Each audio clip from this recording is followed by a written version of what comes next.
So I'm going to talk about, I'm going to go a bit, you kindly said philosopher, Lizzie, and I'm going to go a bit sort of philosophical a little bit.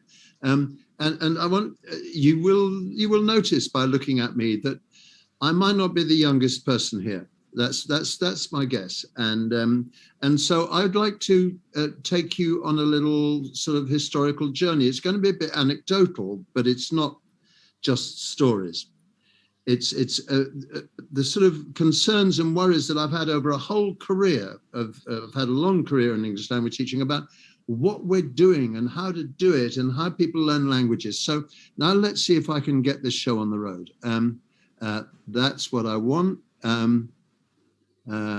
Share. Ooh, yeah, we're so far so good. And can you all see that? Okay.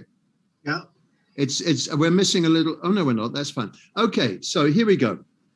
Why did I choose this title? Well, it's because of I'm going to have to. I'm having a little bit of trouble here, but that's we're teachers. We know about people having. There we, oh, here we go. I want to introduce you to this gentleman. If you've never met him, let me tell you that his name is Phil Ball, and he's English. And he doesn't usually look like that. Obviously, he was that photograph. He's dressed up. He appeared in a film, and so he's dressed up sort of in kind of Victorian gear, you know, Victorian hat and whiskers and that kind of thing. Phil Ball's an Englishman. He lives in he works in the País Vasco in northern Spain, and he and I were at a conference in Vitoria, which is in that part of Spain. We were on a panel. And we were talking about CLIL, content and language integrated learning, or what in the States is more commonly called content-based teaching. And someone asked a question, and it was his turn to speak, and he answered the question, and I was so surprised that I wrote it down. And what he said was, if you want your students to learn English, don't teach language. No. And I just thought, hold on. That's quite a dramatic thing to say. That's quite extreme. His point, by the way, let me explain what he meant. His point was that because he believes in content-based teaching, he said, you don't teach language, you teach the content, because if the content is interesting enough, what the students are talking about or reading about or listening about, then the language will almost kind of come with the content. And the language you learn the language, but it's not the language you're learning, it's the content. And then you're learning the language to be able to express the content. Whereas all my teaching life, most of my teaching life, we choose what we want to teach. Missy was looking about sort of used to and things like that. We choose the language we're going to teach, and then we look for content to give it meaning and context. But what content-based teaching does is it turns that upside down. It says, let's look for some content, and now we'll see what language we need. Now, I'm not going to talk about CLIL very much, but that's what started me off on this talk. And it's been something that's been worrying me all my teaching life. Well, not worrying me, challenging me, exciting me, making me think, and so I thought, if you don't mind, I'm going to share a little bit of my life with you. I hope you don't mind. So let me introduce you to me, aged about 13. I'm the one with the goofy smile and the big ears, middle of the back row. And it was about that time, and this was our rugby. This was our rugby team, the first 15. And for those of you in the States, let's just say we're really, really cool because we play this tough game, but we don't wear helmets and all that kind of stuff. We just... Okay, that was just a joke. It didn't work very well. Okay, so it was about that time that I started learning French. How did I learn French? Well, in common with many kids of my generation in those days, we learned through grammar translation. We literally had sentences in the book which we translated from English to French and from French back to English. Conversation? Not really. Grammar teaching? Well, we did a little bit of je suis, tu es, il est, nous sommes, that kind of thing. But an awful lot of it was saying things like La plume de ma tante est plus grande que le jardin de mon oncle, or the other way around, or something like that, translating things, so rather pointless sentences, into the other language and then translating them back again. And it's not like we were doing anything radical. It's how languages were taught in those days. And the result of it was that I did rather well at French. And so with the incredible wisdom of a teenager, having got my exam at the age of about 14, I said, right, done that, and I gave up French, which is absurd because it's one thing I obviously could have been quite good at, but I just gave it up because that's what you do when you're 14, you don't think.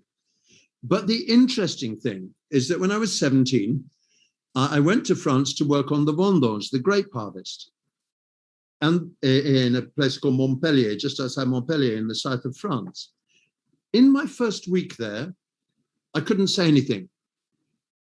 I just couldn't find the words. I was dumb. But in my second week, suddenly I was fluent because of all of that grammar translation suddenly kicked in, and it gave me the kind of, or if you like, the skeleton, the underpinnings of everything else like that. What do I think of grammar translation? Well, we'll talk about that in a minute, but just to point out that grammar translation was much more language focused than the stuff that Missy was doing. There wasn't much guided about it. They may have said, no, tu devais, whatever it is, le prétérit, and they might have explained all these grammar terms. I can't remember anything basically, but it was very, very controlled. Let's fast forward a few years. That's me in 1976. I've changed a little bit, as you can see. I rather like my hairdo; it's rather attractive, I think. And that's when I was teaching at a school called Eurocenter in the south of England. And my girlfriend, who became my wife, things don't always work out, but hey, she became my wife. She was studying at the University of Southampton in England. And she was doing an Iberian and Latin American studies course, and her Spanish, she was bilingual, English-Spanish, but she was learning Portuguese. And in the Portuguese classes, the tutors basically gave them lots of material and they left them to it. And I had great arguments in the pub with her teachers because she was a mature student. She was all of 22 or something. So we'd sit in the pub having a drink and I had arguments. I said, no, the only way to learn a language is you have to teach them the grammar. You have to give them presentation. You have to do drilling and that kind of thing. And because that's what I did in those days. And the lecturers said, no, on the contrary, these students are quite mature enough to be responsible for their own learning themselves. We're not going to teach them and all that kind of stuff. Not like that. Which let me, and so, you know, by now I'm confused. So let's go forward to 2017. And here I am sitting on a wall outside the, what is it, the Catedral de Santo Domingo in Oaxaca in Mexico. Oaxaca, almost my favorite city in my favorite country in the world. I lived in Mexico for many years. I love it and things like that. And I was there on holiday in 2017 because I don't live there anymore. I'm in Cambridge in the United Kingdom. And something to tell you about Oaxaca in that time is that the teachers were revolting. I mean, they were in revolt. The teachers from the state were, Deborah was talking about demonstrations when we were chatting before. Well, these guys demonstrated the whole time against the governor of the state of Oaxaca. And their argument was that he didn't invest in schools and teaching was all about cronyism and blah, blah, blah. So they demonstrated a lot and they would all come to the central square, the Zocalo in Oaxaca, a beautiful place, and it would be full of tents. And they would camp out there and they'd bash pans and they'd do all this kind of thing. And they had posters up with their philosophy. And I couldn't help taking a picture of one poster just written in marker on sort of day glow painting. And here it is. El propósito de la educación es mostrar a la gente cómo aprender por sí misma. El otro concepto de la educación es adoctrinamiento. And for those of you who don't speak Spanish, what does that mean? It means the whole point of education is to show people how to learn by themselves. The other idea of education is indoctrination. Now, this is really, really interesting, but of course, what Missy was doing in Microcosm was a sort of shift from, if you like, indoctrination. And of course, none of us, we don't indoctrinate students, but I'm sort of trying to make a connection here. She was trying to shift away from that to a little bit of to learn by themselves. And the whole point of what I'm saying is that it seems to me that as language teachers, especially language teachers, I think, but I'm not sure, we're always kind of balancing between these two extremes, between trying to teach language in a kind of entirely focused way, grammar, translation-y. No, you've got to teach the present simple, you've got to teach situations. And the other idea of saying, no, just give students some content, to really interesting content, and then the language will kind of learn itself. And I rather like the idea of saying that teaching students the present simple is a bit like indoctrination. But in Mexico, they have some pretty good devils as well. And here's a Mexican devil. And I just wanted to remind you that he's around. And what is his name? What do you think this devil's name is? His name is exams. And the exams devil stalks the land, and he says, but you need to be able to do lots of present simple. You need to be able to demonstrate your ability to move around with how to do used to. How do you make a question with used to? What kind of questions? Which is it? Is it this kind of used to or that kind of used to? And what's going on? You need to be able to demonstrate that in exams. Exams in many countries still focus to the point almost of absurdity on finite distinctions between different pieces of language and fill-ins and all that kind of thing. And in trying to sort this out in my head, by the way, you can't sort this out. It's an ongoing discussion that every trainer, every teacher I know thinks about. And when you move, as I'm sure Lizzie was just saying, when you move from the CELTA level to the Delta level, you move into discussing the kind of issues I'm talking about. Because what the Delta allows you to do, it's one of the great teaching qualifications of all time. What it allows you to do, or forces you to do, which is kind of both incredibly uncomfortable, but fantastically exciting.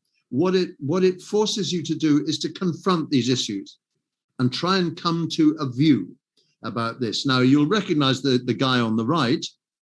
That's Barack Obama, of course. And he's awarding the Congressional Medal of Honor. Does anyone know who that woman is? I can't see the chat. Let me get the chat over here. Does anyone know who she is?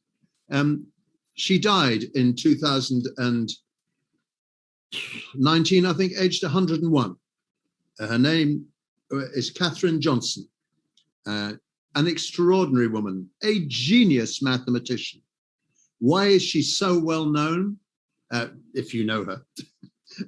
Well, because she was one of the first group of women, let alone women of color, who got to work as a mathematician for the National Aeronautical Space Agency in the United States. And if it hadn't been for her, they wouldn't have been able to calculate how to get people back from space. She did the maths long before they called her and her colleagues computers, long before computers really worked, because they were so clever. If you've seen a beautiful movie called Forbidden Figures about these women of color who worked for the space agency in the United States in the 1960s, she's the central character in that. Why do I introduce you to Katherine Johnson? Well, because I saw a lecture of hers. And in the lecture, a TV interview, I mean, not a lecture, an interview of hers. And in the interview, the interviewer said, "Oh, well, Catherine, you've also worked all your life as a teacher, haven't you? A maths teacher, not an English teacher, a maths teacher." She said, "Yeah." And she said, "Well, what do you think now of all this stuff about, discovery learning and all that kind of thing, blah, blah, blah, blah, blah." And her reply was, "My daughter, who's just retired," because remember, she's very old, "my daughter who's just retired has been complaining to me that all the teaching they have to do is too directed towards the test. And if it's not going to be in the test, it doesn't get taught." Her daughter says they taught only to the test. So there's a lot of material out there that's not being taught because it's not on the test. Well, that's unfair to the teacher, to the students. It's unfair to the teacher that they're being taught that way. It's important that you learn the background of what you're working on and how to do it. She goes on to say, I love this, "I have never taught answers. I teach you," I can't even read the quote, I teach you what the problem is, and then I teach you how to attack it. Because if you work it out properly, you'll get there. Now, I'll go as quickly as I can. Oh, look, there's someone in the waiting room. Oh, no, there's someone. Anyway, this is what we seem to have got ourselves into a mess. On the one side of this discussion, if you like, is the whole business about presentation and drilling and fill-ins and presentation, practice and production and grammar syllabuses. Anyone who's done the CELTA, that's like your basic daily medicine. On the other side of the discussion is content over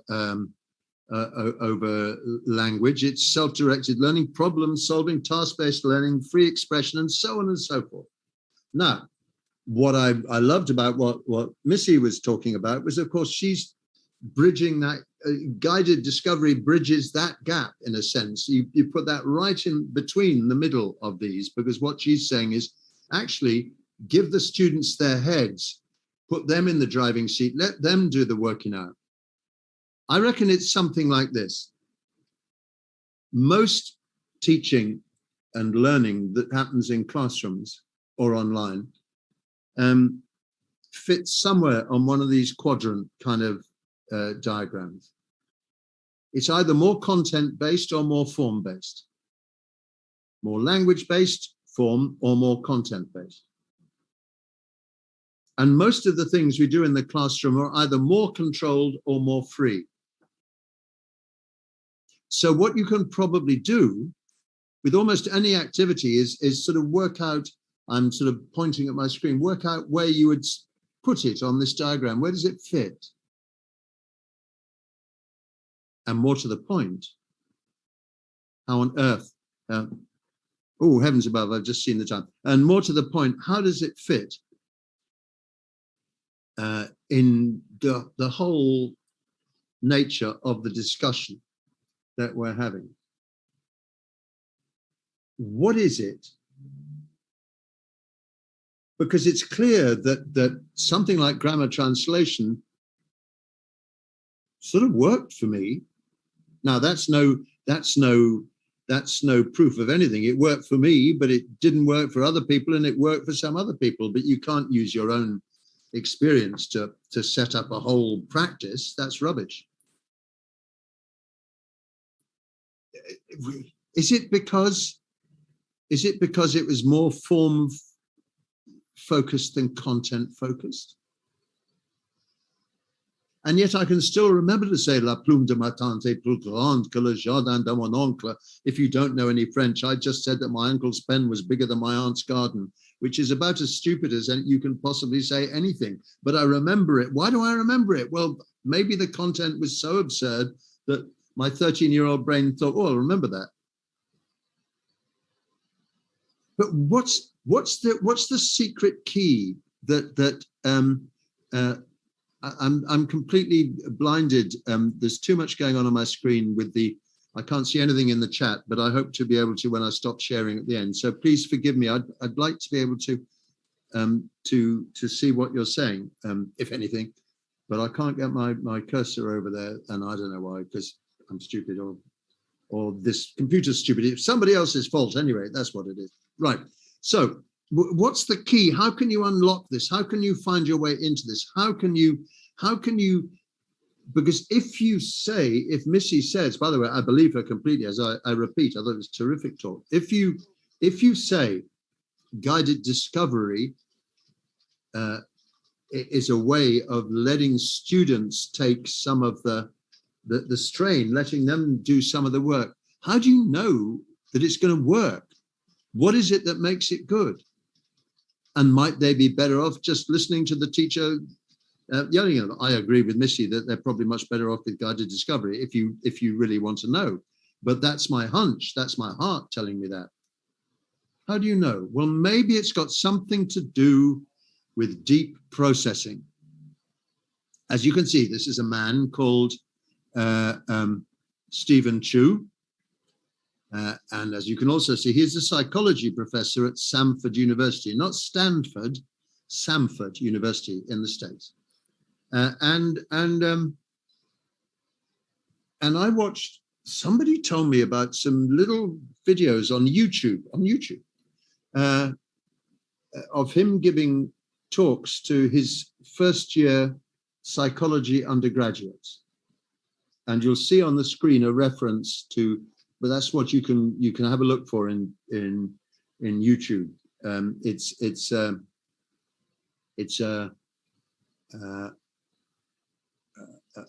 number 2 of 5. I can't actually see that part of my slide at the moment, and I can't remove. So, but you can see what I can't see. And to my surprise, he's quoting a very, very modern article.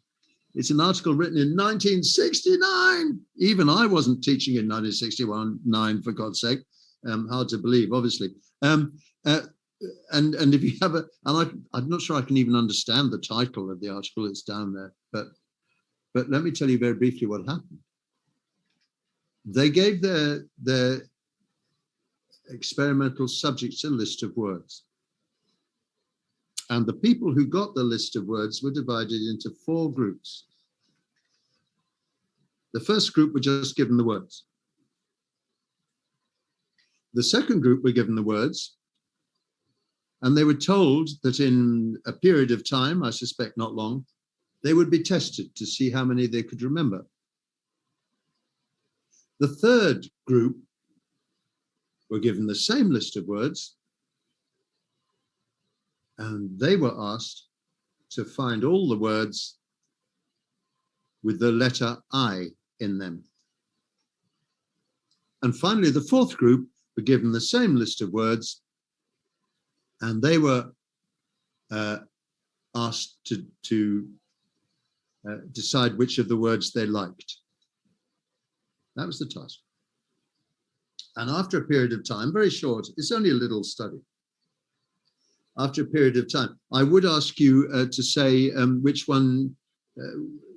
if any of those groups were better at remembering than any of the others. And is it 1, 2, 3, or 4? Remember, 1 is nothing. 2 is you're going to be tested. 3, the letter I. 4, the words you like. And I can't see what you're saying. As I say, for some reason, my cursor has deserted me. It doesn't like me anymore. I don't like it either. I can report back if you like, Jeremy. Has anyone got any ideas? They're saying, oh, I can just see 4, 4, 4. Yeah, there you go. Yeah.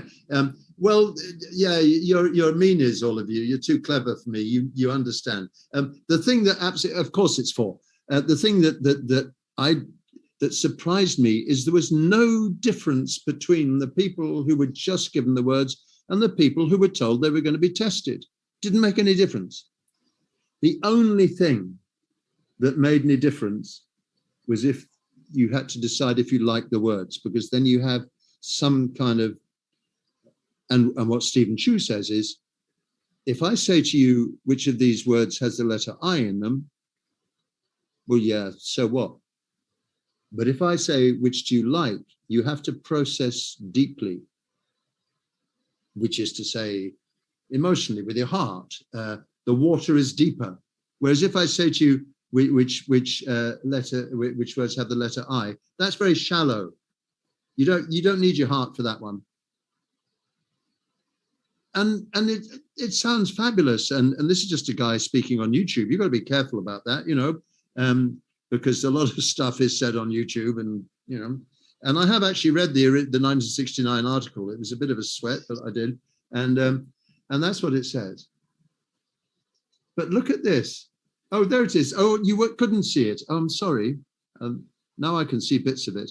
Oh God, this is disaster. Lizzie, I'm sorry. Kick me out to get someone else to talk. I don't know. It's got... Anyway, so that's this one. There's the reference. Hyde and Jenkins was the article. I can only just see the Hyde bit. Anyway,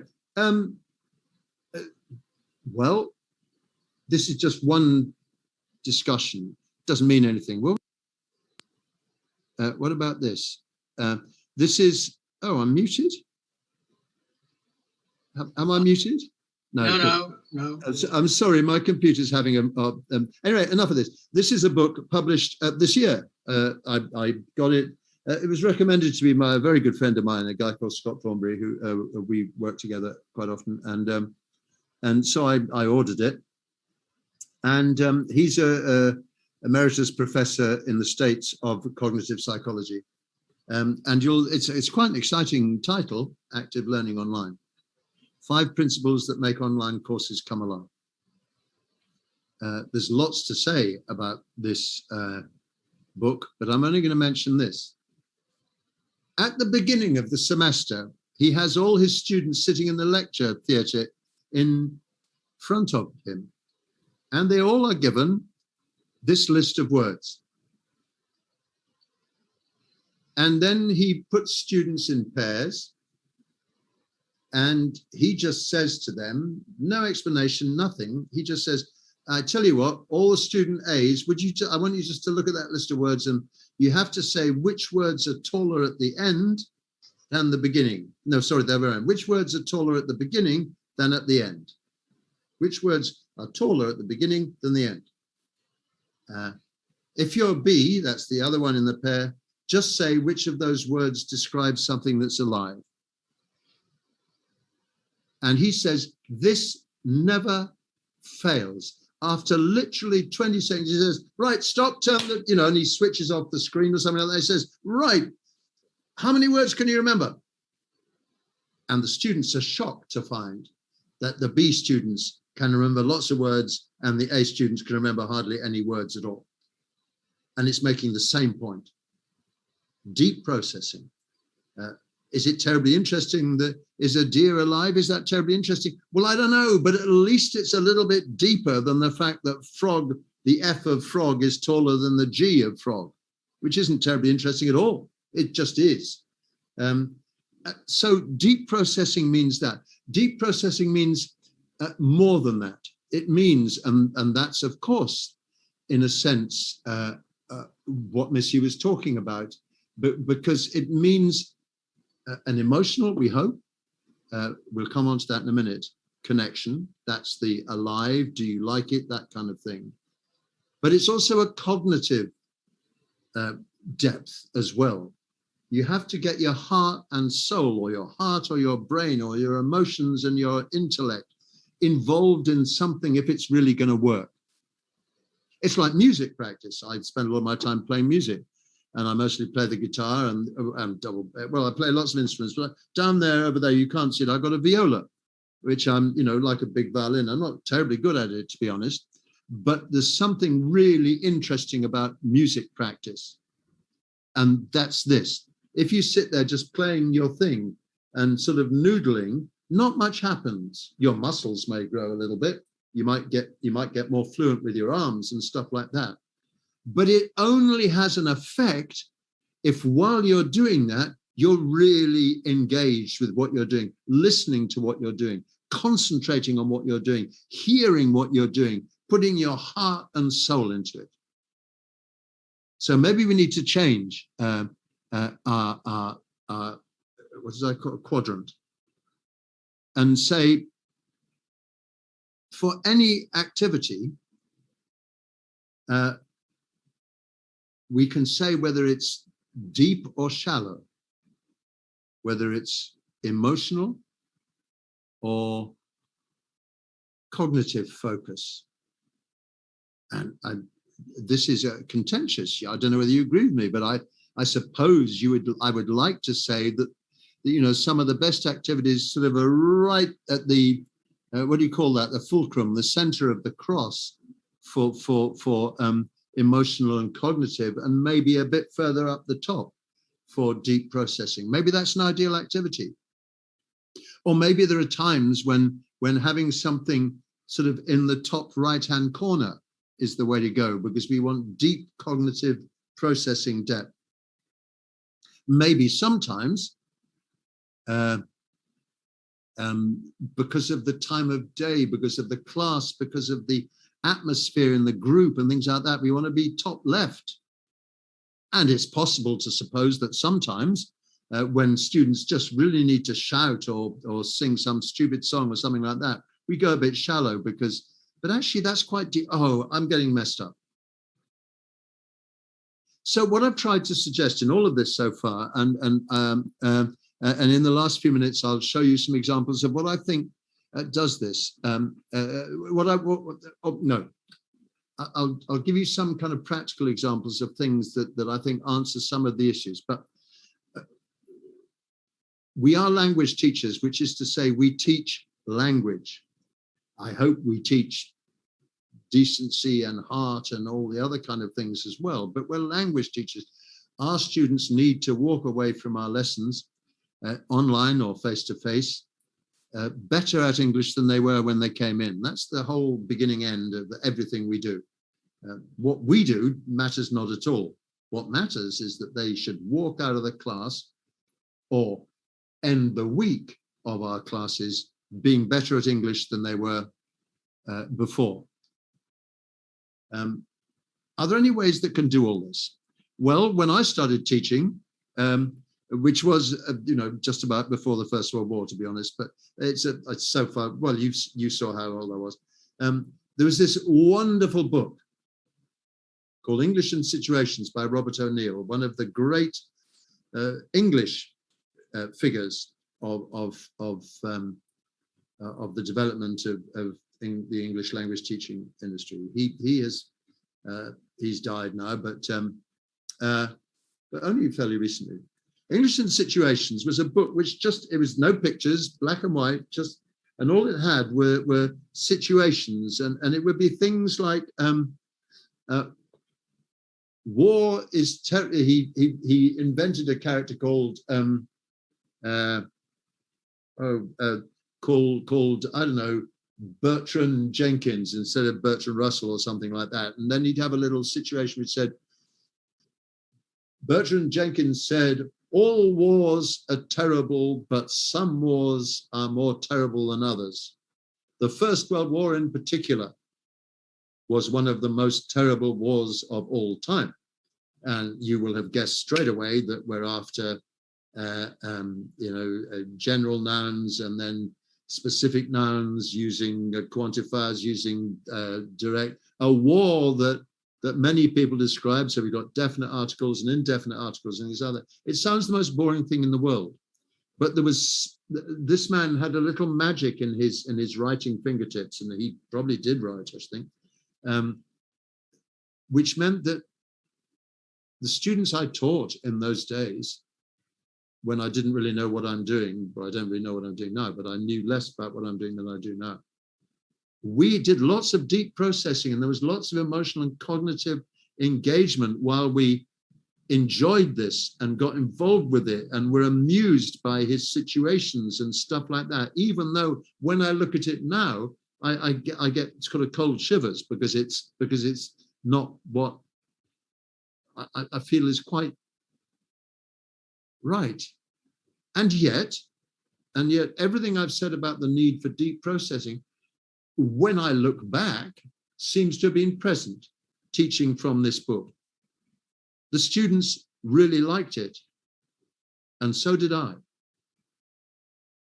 I wonder whether that's something, maybe that's a secret, because the really difficult thing for me as someone who writes about methodology all the time, the really difficult thing for me is that the actual method you use to teach may not be that important. It's the depth of the processing and the emotional and the cognitive engagement with what's there that really matters. I do realize what I've just said. It frightens me. Here's a woman where this is from Alice's city. This is Andre Dragici, and I interviewed her a few years ago when, as you can see, a very young teacher, but super enthusiastic about teaching. And I did a little video interview with her. I was interviewing lots of teachers about, and I asked them questions like, tell me about a successful lesson you've taught. And the lesson she taught me about, which wouldn't work really in many places like Pakistan and places like that, but the lesson she taught was all about a man who was in a bar, and he was a little bit drunk. Well, no, he wasn't drunk yet, but he's just trying to decide, should he have another drink? And if he has another drink, he'll get drunk. And then the next student had to say, yes, and if he gets drunk, he'll. And so a student said, if he gets drunk, he'll arrive home late. And then the next student has to invent a sentence saying, if he arrives home late, his wife will be angry with him. Now, you can already notice that at one level, this is the most inappropriate kind of situation for language teaching you can possibly imagine. But of course, this is just a very, the reason I mention it is because Andrea, who was just had that incredible enthusiasm of a young teacher, which was inspiring, told me about this lesson because the students had enjoyed it so much. And they built up this whole story using what we call a student-generated chain drill, where you pick up half of what the student said, the last student, to make a new sentence using the same structure. So if his wife gets angry, he'll say sorry. If he says sorry, she'll forgive him. If she forgives him, he'll love her forever. If he loves her forever, I don't know, whatever. Or they can invent other stories. And it doesn't have to be about a man in a bar because it's not appropriate in many, many situations. It can be, you know, if she gets lost, if she gets lost, she'll. If she do. Now, does this give us the deep processing we're after? Does it give us the cognitive engagement that we need? Is it useful as a learning activity? Well, I can't say that it isn't. And if Andrea was right in the way she described it to me, it was a lovely lesson. And something seems to have happened there, which I can't find fault with. And when Missy was talking about guided discovery, she was saying, you know, let the students work out what's going on. Get them to do the legwork or the spade work or whatever expression you want to use, to get them processing deeply what they're doing. Well, that's what Andrea is doing, but in a completely different way. One of the very first activities to emerge from, by the way, I'll be stopping fairly soon, and then I hope we'll have a bit of time for chat in the chat box and maybe with our microphones on and things like that. One of the very first activities at the beginning of the great communicative movement, and we're talking a long time ago now, but it's a change that I lived through. Most of you didn't, but I did. When the communicative approach first appeared. And when you look at some of the early activities, well, some of them we still use. Describe and draw, that kind of thing is still a common activity. But I want to focus on one in particular. I won't tell you why this one. So let me explain. And many of you will have talked about this on your CELTA courses. If you've done CELTA courses, if you did a Delta course, you should analyze this and see if you agree with me. But if you're just a really good teacher, you probably know all about this. So it's very, very boring. But here's an example you may not have come across. So this is a woman called Cristina Torre. And just to make sure, my dear intermediate students, which is what you are, that what you can see there is a house in New York or in Brooklyn, a block of flats. And just so we absolutely know what we're talking about, what is the term to describe that thing sticking to the side of the building? I'm sure you will all be saying, yes, I can just see a fire escape. That's right, it's a fire escape. Okay, so now we're clear? Okay, so all of the students in the lesson get the following paragraph. Oops, oh, that's interesting. Now, there it is. So there we are. People hug Christina, they chose, you can read that. Okay, just read that, and then, almighty, this is so complicated. Yeah, just read that if you don't mind, because I'm getting bored with the sound of my own voice.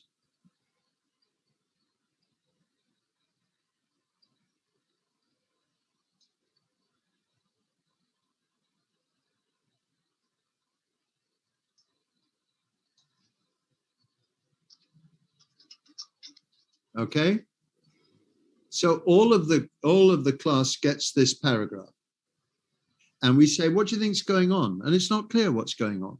What happened? She imagined what would have happened if she hadn't done what she did. Well, what did she do? She says, I was meant to be there. It's as simple as you know. Marcella thinks she saved a child from falling. Gudrun thinks I can read it. You know, a baby fell. Yeah, it's possible. Let's see.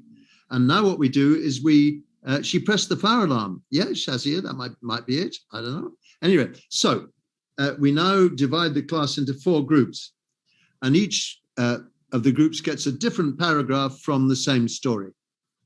This is a true story, by the way. Oh, Nancy's on a work break. Have to leave. Bye-bye, Nancy. Anyway, so in one group, this is group B. This is what they read.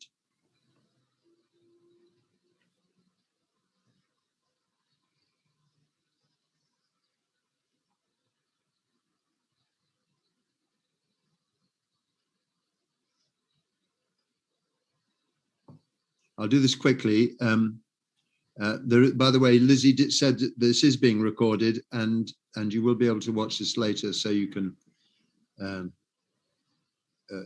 spend a bit more time reading the paragraph. So that's what the next group goes. So the baby on his tummy, the railings, she's talking about 9/11. Some people are rushing to find the parents. Little Dylan. Next group gets this. Cristina Torre was in Bay Ridge, Brooklyn that day. She's going to visit a friend who had a newborn. She went to a toy store, and so she went to a cupcake shop. She brought a coffee and went outside. A man came up to her and in a voice which was very strangely calm, asked her to call 911. There was a baby on the fire escape. Remember that each of these groups of students can't see the other paragraphs, so they've only got this little bit of the jigsaw. We're talking about jigsaw reading, obviously. Next group, they get this one. Suddenly Dylan let go of the railing and fell. As he fell, his face hit a protruding plastic sign for a yoga studio and he started to cry. The people around Christina gasped, but she'd positioned herself directly under the fire escape. She was in exactly the right spot. So when the baby fell, he landed in her outstretched arm. He felt almost weightless, Christina said. There was blood on his face. It was only from his lip. And then someone took the baby from her, and she was in shock. And then another group gets this one.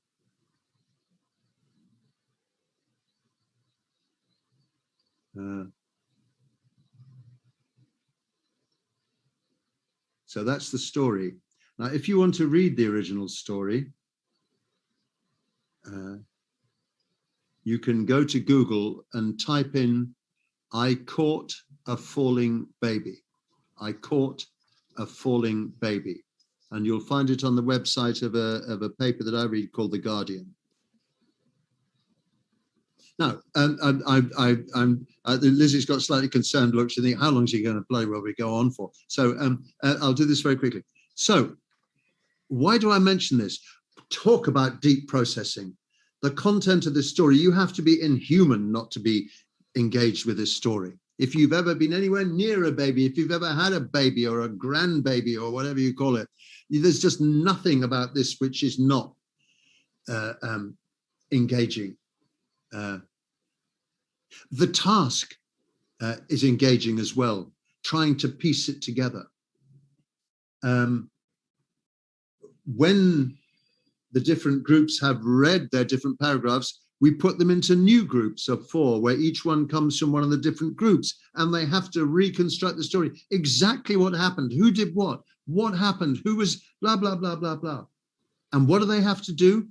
They've had to read the paragraph really carefully so that they can tell the other people in the group what's going on. Which means, inshallah, si Dios quiere, it means that they will repeat language they've come across in the original paragraph that they've been reading. They'll repeat the information. There'll be a kind of purposeful repetition built into the whole process. And at the end of it, they will have made the jigsaw, and they'll have the whole story. And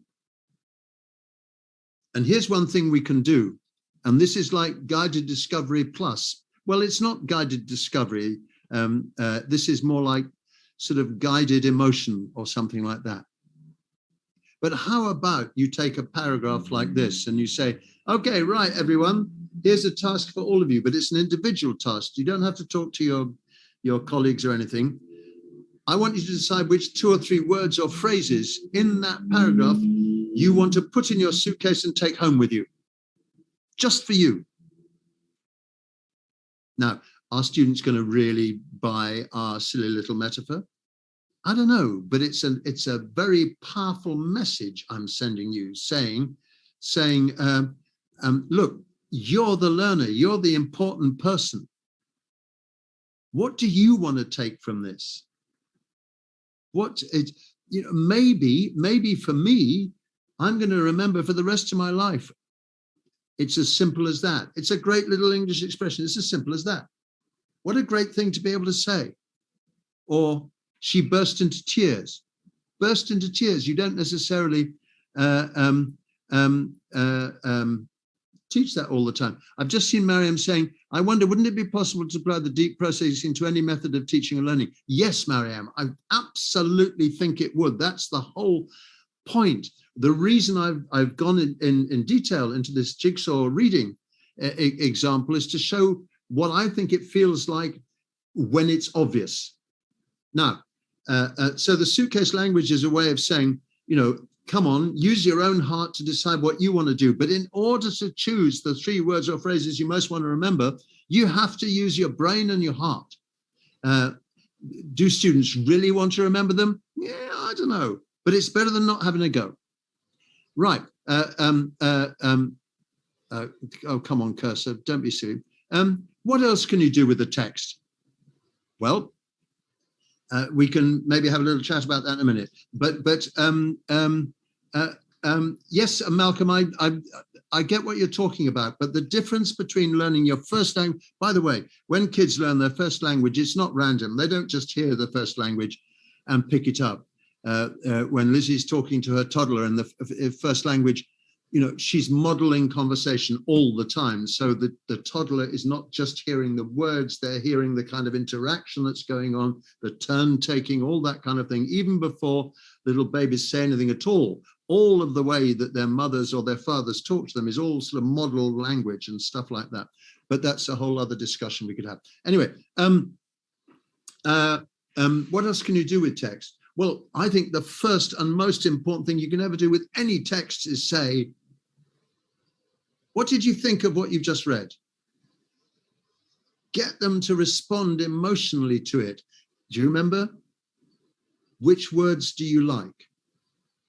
That was the group that worked best. And then you can maybe take sentences from the text and not bash them with pattern drilling. Maybe you chop them into little bits, and then they have to put the little bits back together again to make sentences from the text. They can't see the text. Maybe you get the events of the text and put them in random order, and they have to put them in the right order without seeing the text. All sorts of things. Maybe you do exactly what there's an example that Missy showed us about how many verbs in the tense in the text can you find that are this or that or the other. All sorts of things you can do with it. I finished. Oh, lessons from online.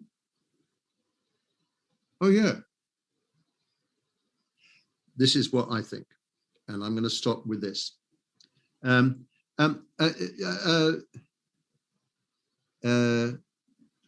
Jarazad says, what about learners and preferences when applying deep processing?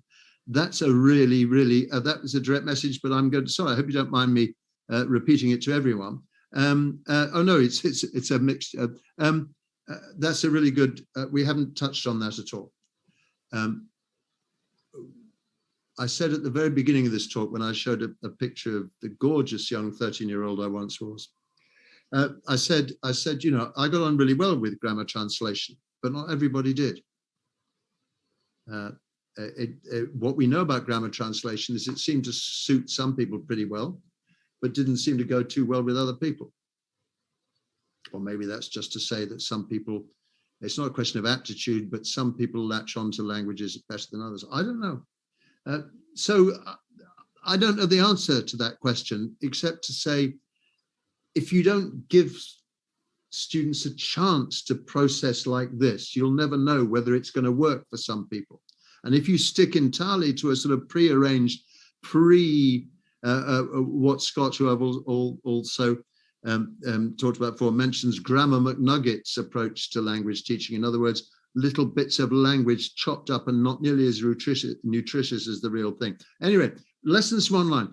Some of the teachers who've been teaching online who have inspired me through this whole process are ones who've said, I'm going to have to find ways of bringing the students in from the screen into what I'm doing. I'm going to have to find ways of asking the equivalent question of, do you like the text? What's your opinion of the text? I can't just get them to do more of this and more of that, fill in and more of that.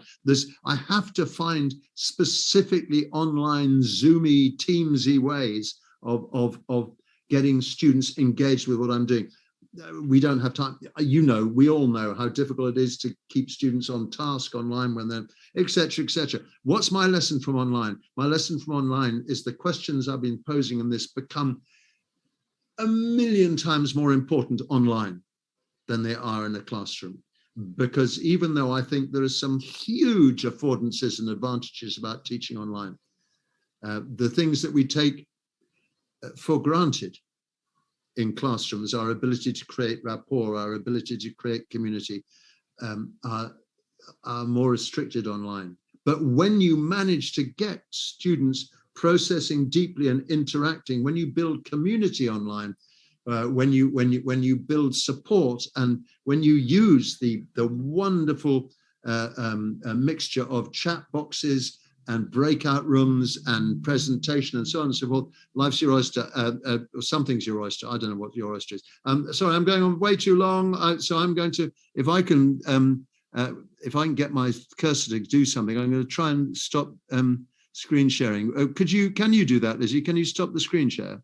I'm not sure I can actually. A few options.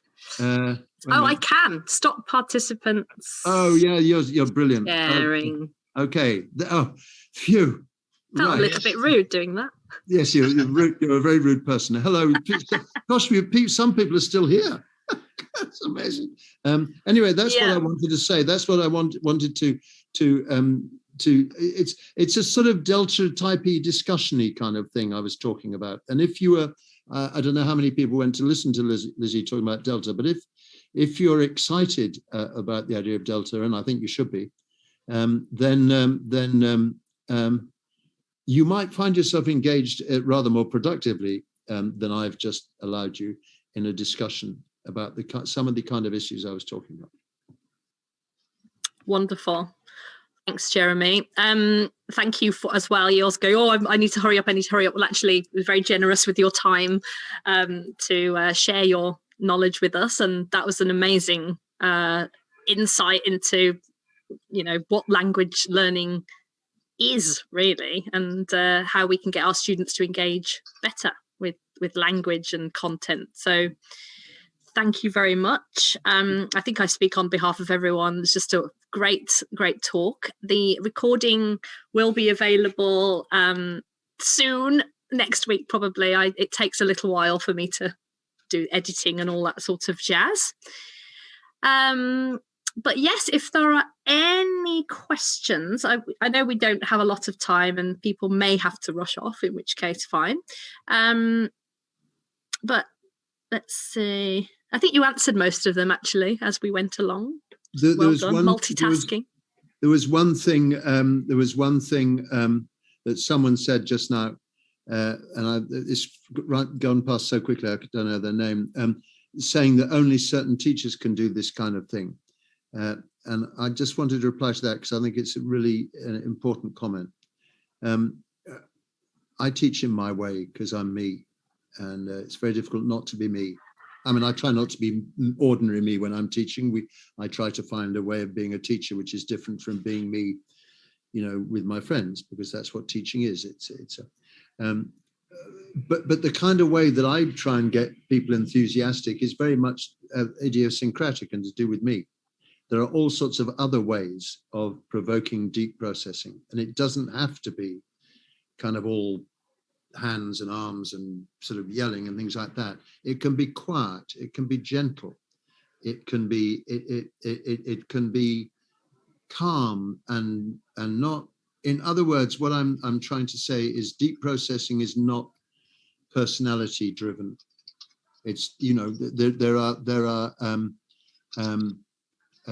I hadn't met Missy before. I so enjoyed listening to her talk, and I enjoyed meeting her yesterday. We do the same thing, but we are not the same person. And I'm longing to see her in action one of these days. I've seen her in action giving a talk. I'd love to see her with a group of trainees. We would train differently, but we would both be committed to the same things, and we would both hopefully reach our trainees in the same kind of deep way. We would just do it with a different kind of personality set. It's about being authentic, isn't it? About being interacting authentically as you with your learners. Obviously, yeah, like you say, not you down the pub, but you're still you. Yeah, absolutely. You. Yeah, absolutely. By the way, it's a great event. Well, I don't know. I enjoyed the first half of today a lot. It was really good fun. Well, we enjoyed it immensely, as you can see from the comments coming in. So thank you, everyone, for joining us.